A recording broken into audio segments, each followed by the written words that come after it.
Hello students. आज के इस वीडियो में हम फ्लूइड डायनामिक्स का एक बहुत ही इंपॉर्टेंट थ्योरम पढ़ने वाले हैं जिसका नाम है केल्विन सर्कुलेशन थ्योरम। तो चलिए शुरू करते हैं। सबसे पहले हम थ्योरम के स्टेटमेंट को समझेंगे। केल्विन सर्कुलेशन थ्योरम कहता है कि अगर फ्लूइड पर लगने वाला बल कंजर्वेटिव हो, यानी उन्हें किसी सिंगल वैल्यूड पोटेंशियल फंक्शन से डिराइव किया जा सके, और फ्लूइड की डेंसिटी सिर्फ प्रेशर पर डिपेंड करती हो, तो फ्लूइड के साथ मूव करने वाले किसी भी क्लोज्ड कर्व के अराउंड सर्कुलेशन हमेशा कांस्टेंट रहता है। अब सवाल आता है, सर्कुलेशन होता क्या है? सर्कुलेशन का मतलब होता है किसी क्लोज्ड पाथ के अलोंग वेलोसिटी का टोटल इफेक्ट। मैथमेटिकली हम सर्कुलेशन को गामा से डिनोट करते हैं और ये closed integral q dot d r के इक्वल होता है। तो चलिए सबसे पहले हम स्टेटमेंट को लिख लेते हैं और उसके बाद हम प्रूफ स्टार्ट करते हैं। स्टेटमेंट में हम लिखेंगे, if the external forces acting on a fluid are conservative, that is they can be derived from a single valued potential function and the density depends only on pressure, then the circulation around any closed curve moving with the fluid remains constant with time. अब हम proof start करेंगे। मान लेंगे कि C एक close curve है जो fluid के साथ मूव कर रही है। क्योंकि ये कर्व फ्लूइड के साथ मूव कर रही है, इसीलिए इस कर्व में हमेशा वही फ्लूइड पार्टिकल्स रहेंगे। अब मान लीजिए किसी पॉइंट पर फ्लूइड की वेलोसिटी q है और उसका पोजीशन वेक्टर r है। अब सर्कुलेशन की डेफिनेशन के अकॉर्डिंग गामा इक्वल होगा closed integral q dot d r के, और ये हो जाएगा हमारा इक्वेशन 1। अब इसका फिजिकल मीनिंग समझते हैं। यह q फ्लूइड की वेलोसिटी है और dr पाथ का छोटा सा एलिमेंट है। जब हम q डॉट डी आर को पूरे क्लोज्ड पाथ पर ऐड करते हैं तो हमें सर्कुलेशन मिलता है। अब थ्योरम को प्रूफ करने के लिए हमें दिखाना है सर्कुलेशन टाइम के साथ चेंज नहीं करता।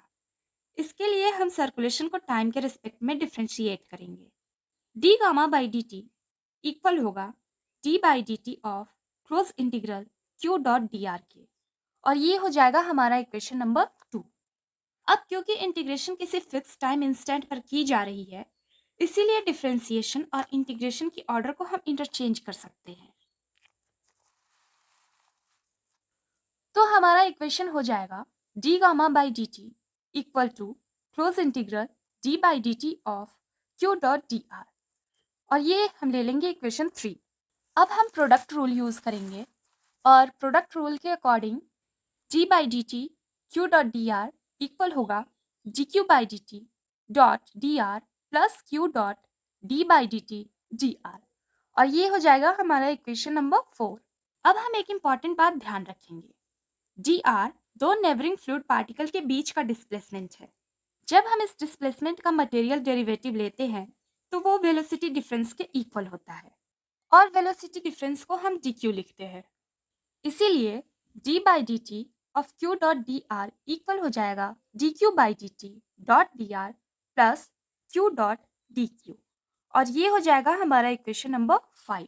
अब इस रिजल्ट को सर्कुलेशन वाले इक्वेशन में जब हम सब्स्टिट्यूट करेंगे तो हमें मिलता है d gamma by d t equal to close integral d q by d t dot d r plus q dot d Q.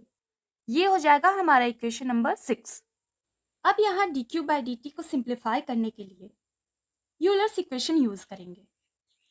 अब यूलर्स इक्वेशन के according d q by d t equal f minus 1 by rho gradient p, ये हो जाएगा हमारा equation number 7।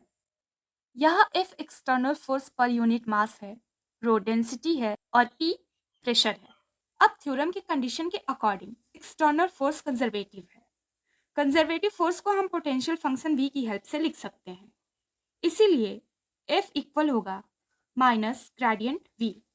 अब Euler's equation बन जाती है d q by d t is equal to minus gradient V minus 1 by rho gradient P, और ये हो जाएगा हमारा इक्वेशन 8। अब दोनों साइड्स को डी आर से डॉट मल्टीप्लाई कर देते हैं तो हमें मिलता है d q by d t dot d r equal to minus gradient V dot d r minus 1/ρ gradient P dot d r, और ये हो जाएगा हमारा इक्वेशन 9। अब एक standard vector calculus result use करते हैं। Gradient V dot d r equal हो जाएगा dV के, और gradient P dot d r equal हो जाएगा dP के। इसीलिए इक्वेशन सिंप्लीफाई होकर बन जाती है dq by d t dot d r equal minus dV minus dP by ρ, और ये हो जाएगा हमारा इक्वेशन नंबर 10। ये रिजल्ट बहुत इंपॉर्टेंट है। अब हम q डॉट डी क्यू वाले टर्म को सिंप्लीफाई करेंगे, डिफ्रेंसिएशन को यूज करेंगे। डी क्यू स्क्वायर हमें मिलेगा q dot d Q plus q dot d Q, जो कि इक्वल होगा 2 into Q dot d Q के। अब हम दोनों साइड्स को 2 से डिवाइड करेंगे।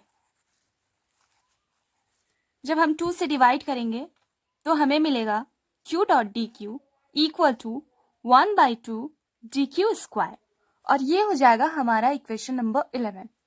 अब दोनों टर्म सिंप्लीफाई हो चुके हैं, इन्हें हम पुट करेंगे इक्वेशन नंबर 6 में।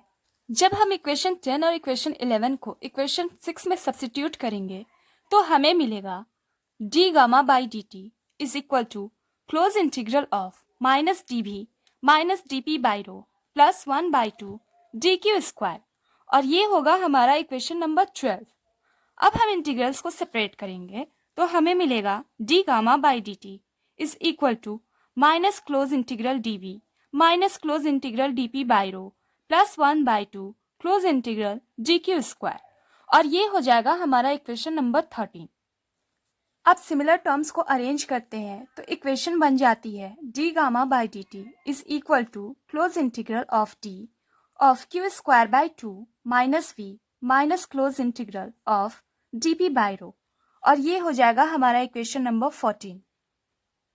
अब थ्योरम की सेकंड कंडीशन यूज करते हैं। क्वेश्चन में दिया है कि डेंसिटी रो सिर्फ प्रेशर का फंक्शन है, इसका मतलब है रो इक्वल होगा रो ऑफ पी के। इस कंडीशन की वजह से डीपी बाई रो एक एग्जैक्ट डिफरेंशियल बन जाता है, और किसी भी एग्जैक्ट डिफरेंशियल का क्लोज इंटीग्रल हमेशा 0 होता है। इसीलिए close integral of DP by rho equal हो जाएगा 0 के, और ये हो जाएगा हमारा इक्वेशन नंबर 15। अब पहले इंटीग्रल को देखते हैं। Q square by 2 minus v एक सिंगल वैल्यूड फंक्शन है, और किसी भी सिंगल वैल्यूड फंक्शन का टोटल डिफरेंशिएशन का क्लोज इंटीग्रल भी 0 होता है। क्यों? क्योंकि क्लोज पाथ में हम उसी पॉइंट पर वापस आ जाते हैं जहां से हमने स्टार्ट किया होता है। स्टार्टिंग वैल्यू और एंडिंग वैल्यू सेम होती है, इसीलिए टोटल चेंज 0 हो जाता है। तो close integral of d of q square by 2 minus v equal हो जाएगा 0 के, और ये हो जाएगा हमारा इक्वेशन नंबर 16। अब दोनों इंटीग्रल्स 0 हो गए, इसीलिए इक्वेशन रिड्यूस होकर बन जाती है d gamma by d t equal to 0। अब इसका मीनिंग समझिए। D gamma by d t 0 होने का मतलब है सर्कुलेशन टाइम के साथ चेंज नहीं कर रहा, यानी सर्कुलेशन कांस्टेंट है, और इसी को केल्विन सर्कुलेशन थ्योरम कहते हैं, जो कि हमने प्रूफ कर दिया है। अब हम कंक्लूजन लिख लेंगे। Thus, if the external forces are conservative and derivable from a single valued potential function, and if density is a function of pressure alone, then the circulation around any closed curve moving with the fluid remains constant for all time. This is known as Kelvin circulation theorem. तो students, आज हमने kelvin circulation theorem को बिल्कुल basic level से समझा। हमने theorem के statement को पढ़ा, सर्कुलेशन के मीनिंग को समझा, फिर प्रूफ के हर मैथमेटिकल स्टेप को डिटेल में डिराइव किया, और फाइनली प्रूफ किया कि सर्कुलेशन कांस्टेंट रहता है। अगर आपको ये वीडियो पसंद आया हो तो वीडियो को लाइक करिए, शेयर करिए, और हमारे चैनल को सब्सक्राइब करना ना भूलिए। और ये वीडियो आपको यूजफुल लगा हो तो अपने फ्रेंड्स को भी शेयर करिए। मिलते हैं अगले वीडियो में एक और इम्पॉर्टेंट क्वेश्चन के साथ। Thanks for watching.